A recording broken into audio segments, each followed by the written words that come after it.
रब्बिल आलमीन वस्सलातु वस्सलामु अला सय्यदुल मुरसलीन। अस्सलामु अलैकुम व रहमतुल्लाहि व बरकातुहू। आज के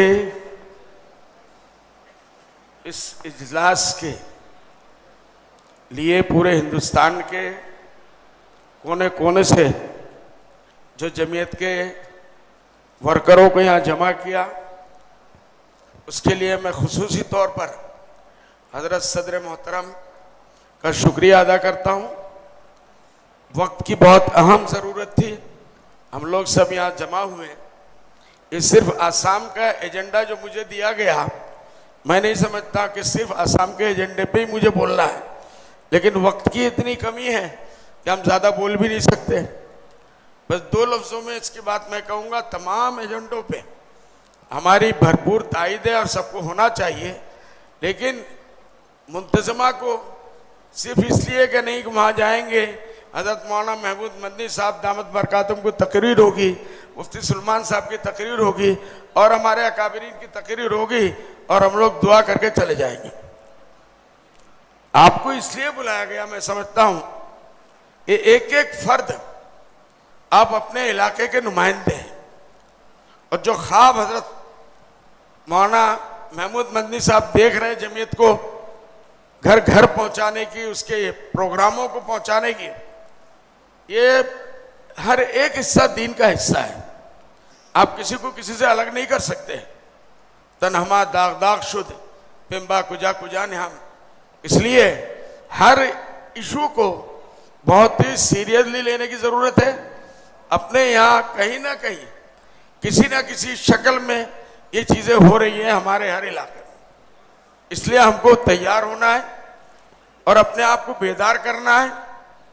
और वक्त, भाई महमूद मदनी साहब जिस तरीके से बार बार कह रहे हैं कि मुझे कुछ हमा वक्त सिपाहियों की ज़रूरत है, 24 आवर्स ड्यूटी करने की ज़रूरत नहीं है, फिक्र लेने की ज़रूरत है। उसके ऊपर वो अमल करेंगे और अपने इलाकों में इन चीज़ों के बारे में जो भी मसला आता है उसके ऊपर हम संजीदगी से काम करेंगे। ये अहद यहाँ से करके जाएं, ये नहीं कि दिल्ली चले गए आ गए, कुछ लोग चले आते हैं कि दिल्ली घूम के आ जाएंगे, कुछ साथी भी ले आते हैं। बहरहाल इसको बहुत ही संजीदगी से लेने की ज़रूरत है और इसको अपने इलाकों में ले जाकर अगर हम लोग सब मिलके काम करेंगे तो इसका एक बेहतरीन नतीजा आएगा। मैं सिर्फ एक बात पे ज़रा सा इशारा करना चाहूँगा, जो नियाज फारूकी साहब ने भी कहा और दूसरे लोगों ने, कि खासकर जो स्कूलों में जो तालीम दी जा रही है आजकल और जिसमें मजहब के बारे में बहुत दूर से इशारा करके कि ऐसे बीज बो दो जो 20 साल पहले इनके बाद इनकी नस्लों को बर्बाद कर दे, इनके अकायद यहीं से ख़त्म कर दो, ऐसी ऐसी चीज़ें बच्चों के दिमाग में डाल दो।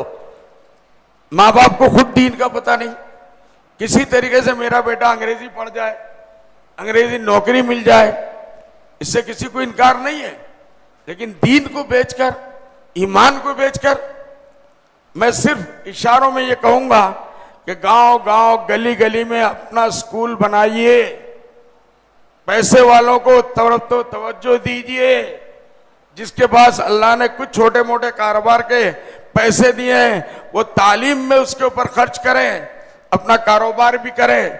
छोटे छोटे स्कूल बनाइए, बड़े बड़े स्कूल बनाइए, कॉलेजेस बनाइए, ताकि आपके बच्चे जो है वो इन स्कूलों में जाए और इन अकायद फासिदा से अपने आप को बचा के रखें। नौकरियां भी मिलेगी। मैं सिर्फ शुक्रिया के तौर पर हजरत मौलाना फिदाए मिल्लत रहमतुल्लाह अलैह के साथ मैं कई मरतबा लंदन गया। हजरत की एक ही तलकीन होती थी कि मुझे बूढ़ा हीटर टिकने वाले मस्जिदों में जो बैठे रहते हैं मुझे उनकी ज़रूरत नहीं है। वो नौजवान कहाँ है जो आज मस्जिदों के बारे में फ़ख्र करते हैं यूरोप में कि ये मस्जिदें हमने ले ली, ये मस्जिद हमने ये कर लिया। अल्लाह ना करे, अल्लाह ना करे, अगर नौजवान आज मस्जिद में नहीं आए तो कल इन्हीं मस्जिदों को फिर से चर्च के बदलने में कोई देरी नहीं लगेगी। हजरत ने मुझे फरमाया कि बदरुद्दीन, आसाम में नॉर्थ ईस्ट पूरा का पूरा क्रिश्चियनिटी ले चुकी सेवन सिस्टर लैंड था और उनका धान अब पूरा का पूरा सिर्फ अभी जहां हम लोग आसाम में है वो हिस्सा बचा हुआ है, बाकी 7 स्टेट में 6 को वो क्रिश्चियन 100% बना चुके। और उसकी सबसे बड़ी कोशिश उनकी जो है आलाकार रहा वो अंग्रेजी तालीम। तो मुझसे कहा हजरत ने कि मैं तुमसे कहता हूं अल्लाह ने तुम्हें हैसियत दी है, अपने यहाँ अंग्रेजी माहौल के मीडियम दीनी स्कूल कायम करो, बच्चों के लिए दीन के माहौल में पर्दों के अंदर निजाम करके स्कूल कायम करो।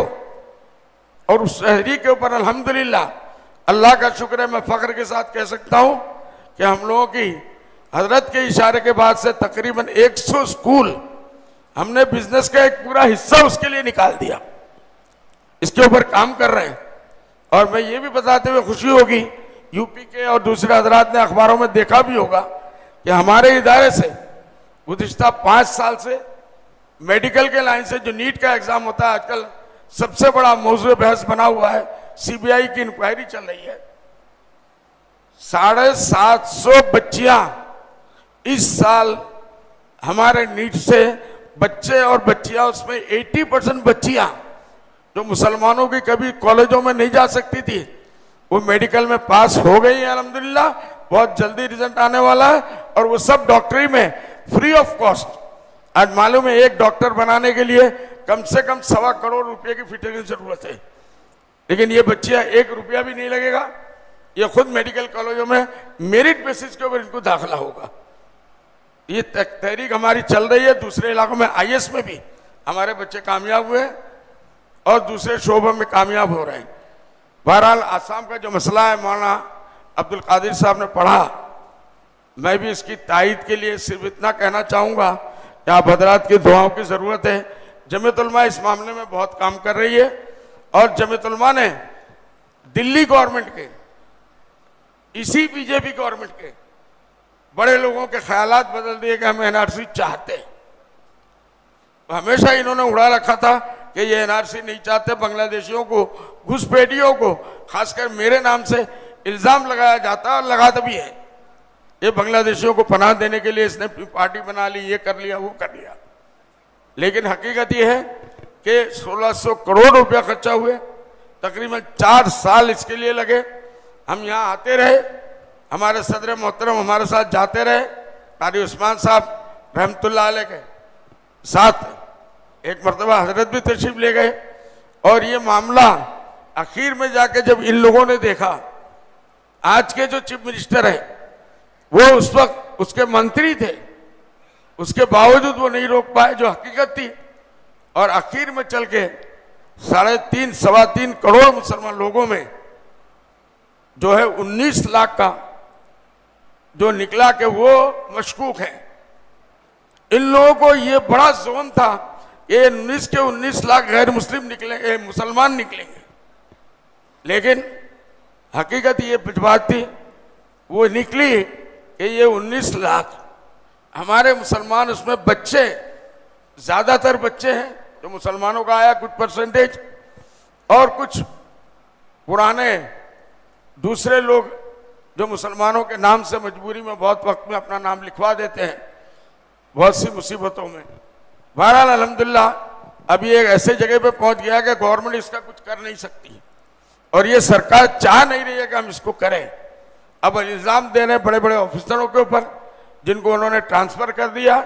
लेकिन हम यही मुतालबा है, आपसे दुआ है कि जल्द से जल्द अल्लाह इस मसले को हल कर दे, तो हमारे ऊपर जो तलवार लटकी हुई है विदेशी बांग्लादेशी के, वो अल्लाह करे ये ख़त्म हो जाए इसके साथ। और जो मौलाना महबूब साहब ने जो तजवीज़ पढ़ी 1 नंबर में, उसके अंदर शहरी हुकूक का मामला, जमीनों का मसला, इतनी दूर अंदेशी से पॉलिसी से ये काम कर रहे हैं। इन्होंने कह दिया, एक लफ्ज निकाला खिलंजिया, खिलंजिया के नाम से कि जो आबा और अजदाद से जमीनों में यहां रहते थे। खिलंजिया का डिफिनेशन क्या है, ये सुप्रीम कोर्ट भी अभी तक क्लियर नहीं कर पाई, आसाम की कोई गवर्नमेंट नहीं कर पाई। तो वो अगर दावा करते हैं, सैके साहब ने, हितेश सैके साहब जो आसाम के चीफ मिनिस्टर थे, उन्होंने खुद कहा था कि अगर ये खिलंजिया की बात करोगे जो बाहर से आने वाले, तो हम सबसे बड़े खिलंजिया है। हमारे बाप दादा थाईलैंड और बैंकॉक से आए हुए हैं। तो इसलिए मुसलमान तो कब आए? 71 में जब बांग्लादेश बना। आपके आबा अज्दाद तो उससे बहुत पहले से आए जी, बिल्कुल मुख्तसर। तो इसलिए दुआ की सख्त जरूरत है। इंशाअल्लाह इस मामले में भी मेहनत चल रही है। जमीनों को खासकर ये बीजेपी गवर्नमेंट आने के बाद से बहुत ही बारीकी से, चालाकी से मुसलमानों का नाम उसमें से काटते जा रहे हैं। ऐसा कर दे रहे हैं कि ये मुसलमानों के नाम से कोई जमीन रहे ही ना। 70-80 साल, 100 साल के जिनके पास कागजात है उनका भी नाम काट दे रहे हैं। लेकिन हम लोग लगे हुए हैं, जमीयत उलमा मेहनत कर रही है। बड़ों की दुआएं, दुआ फरमाए कि अल्लाह इस मसले में भी हम कामयाब हो जाए। वाखिर दावान अल्हम्दुलिल्लाह।